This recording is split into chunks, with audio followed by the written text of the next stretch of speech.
Welcome in, everyone, to the Women's Big Ten Basketball Tournament Preview. I'm your host, Gaurav, joined alongside Michaela Belkin. Today we'll be discussing the Big Ten Basketball Tournament, which has already gone underway. Penn State has already beaten Minnesota 72-67 today, and we're waiting for the tip-off of Northwestern versus Rutgers. Let's get right into the analysis. We want to start off with some of the top contenders.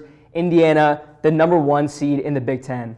Yeah, so Coach of the Year was Terry Morin, who's the Indiana head coach, and Indiana clinched their second Big Ten title this year. They have a record of 26-2, and they were the runner-up of last year's tournament, so keep that in mind.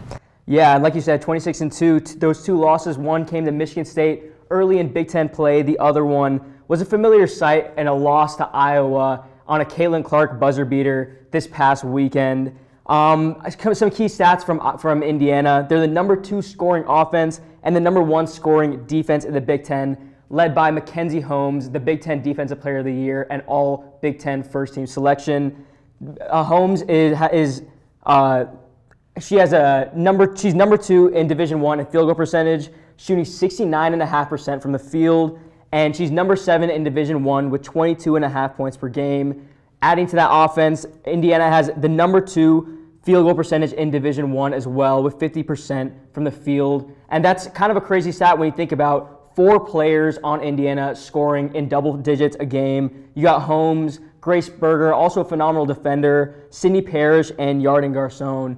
But like we said, Indiana has been stopped by Iowa in this past game, led by Caitlin Clark. Yeah, and another thing, Mackenzie Holmes did win Defensive Player of the Year for Big Ten, so keep that in mind as well. Next, we're going to look at the Iowa Hawkeyes, who are 23-6. Just came off of a great win against Indiana when Caitlin Clark hit a buzzer beater to give them this number 2 seed in the Big Ten tournament.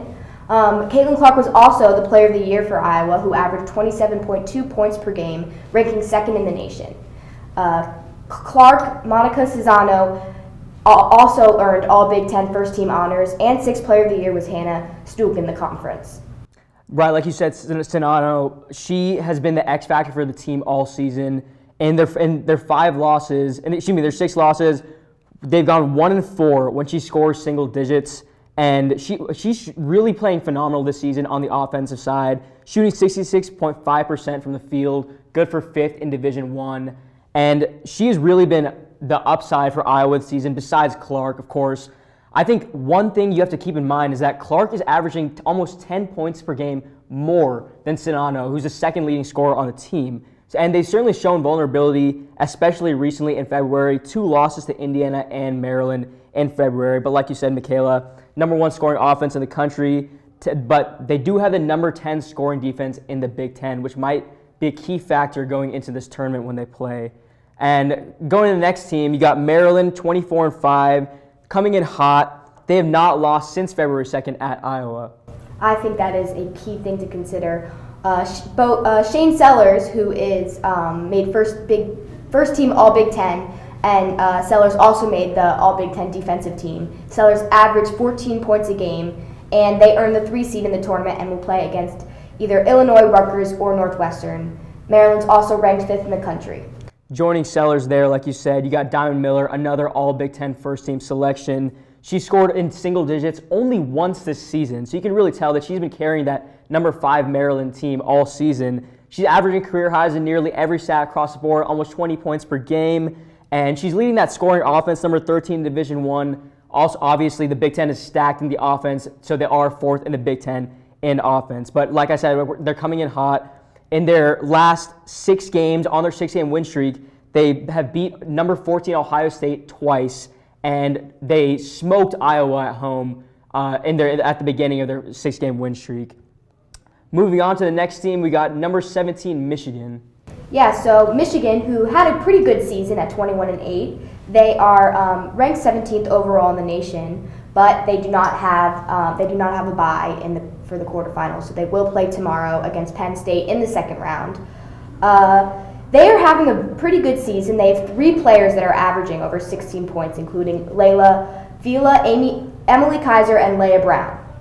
Right, like you said, Kaiser also, she's been a dominant force all season down low. She was a projection at the beginning of the season to be All Big Ten first team that didn't pan out very well, but nevertheless, Michigan has been phenomenal all season. However, let's move on to Ohio State now. Michigan has lost twice to Ohio State this season, and those have been really, if you think about it, in the current rankings, Ohio State has only been Michigan as the ranked team. And Ohio State started off very well, 19-0, but in the past 10 games, they've gone 4-6. Yeah, something to consider going into the tournament. They have not had their best games these past 10. Something I've noticed is Ohio State's Cody McCone was named Big Ten Freshman of the Year. If she can prove herself in this tournament, Ohio State might have a good chance. She's averaging 14 points a game and 4.8 rebounds. So hopefully she will showcase that in the tournament. Taylor McSell makes all Big Ten first team, and McCone and Taylor Theory make all Big Ten second team. Like you said, like Mike Sell and McMahon both have been phenomenal this season on the offensive end. Adding to that, Ohio State is top 10 in scoring offense. But if you look at the other side as well, they're top 10 in turnovers forced per game in Division I. If you remember at the start of the season, they were forcing something like 64 turnovers in the first 2 games. It was crazy like that. They also have 5 scorers in double figures this season. One of those players is Ricky Harris, who's been a phenomenal addition this season. Last season, she was averaging a little less than 7 points a game. This season, up to more than 10. And she has really been the X factor this season. She's a phenomenal defender, and she really came in clutch when Ohio State needed her most.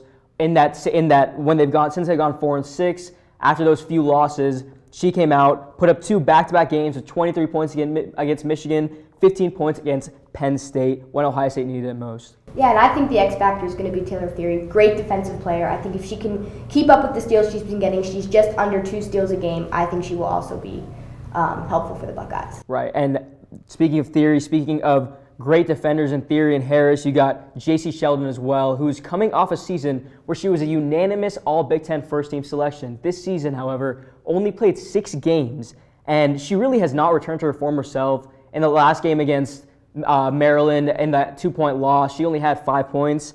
So hopefully we can see her return to Ohio State coming up in the tournament when they play on Friday.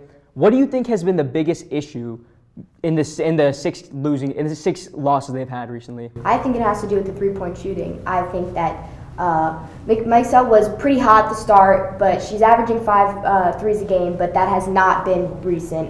It's definitely gone down after these past 10 games where she struggled a little bit. Yeah, definitely. I mean, like you said, Michaela shooting 37% from the field in the last 10 games. And I mean, that's a huge part why they've lost 6 of those games. And like we were talking about a little earlier, Sheldon also has not been injured. She's healthy now. Hopefully she can stay healthy throughout the tournament. And I think one of the biggest things we also need to consider is just like the Ohio State defense. How far can they really go, do you think? Honestly, I think that if they can clean things up, I think that they can actually be a little bit of a sleeper. But right now they're struggling. I mean, if you look back maybe in the first 19 games, I would have said they would have won it all, but now I'm not so sure. Yeah, that's a good point you bring up. I mean, if you think about it, Ohio State, like we said, great scoring offense, great scoring defense. They are realistically the most well-balanced team in the Big Ten on both sides of the ball. They've really come in clutch. And just moving on now from Ohio State, Michaela, give me a sleeper prediction for this Big Ten tournament. I think that Michigan's going to be a little bit of a sleeper. I think that people kind of doubt them a little bit. They are 17th in the nation. I think they've had a pretty good season nonetheless, and I think that, they could surprise us here. What about you? Speaking of those Michigan teams, I think Michigan State makes a pretty decent run in the tournament. I think they can pull off a quarterfinal upset. They most likely against Indiana. They will play Nebraska tomorrow, streaming on Big Ten Network. I think Michigan State has been a phenomenal team on the defensive end this season. Top 10 in the country in turnovers forced per game. If they can keep that up, they might have a chance against this very well-balanced Indiana team as well. Yeah, definitely. And finally, who's your prediction to win the Big Ten tournament? I think Iowa is going to come off with that great win against Indiana and be back-to-back Big Ten champions. I like that pick. It's hard to sleep on Caitlin Clark. Yeah. I mean, we see just what she's done this past weekend in that buzzer beater. I mean, I really would like to take Iowa, but I'm going to go with Maryland. They've been phenomenal all season. Like I said, they're coming in really hot, and 3 ranked wins in the past 6 games is no short feat. So, with Michaela Belkin, I'm Gaurav. Thank you so much for watching the Big Ten Women's Basketball Tournament preview. Till next time.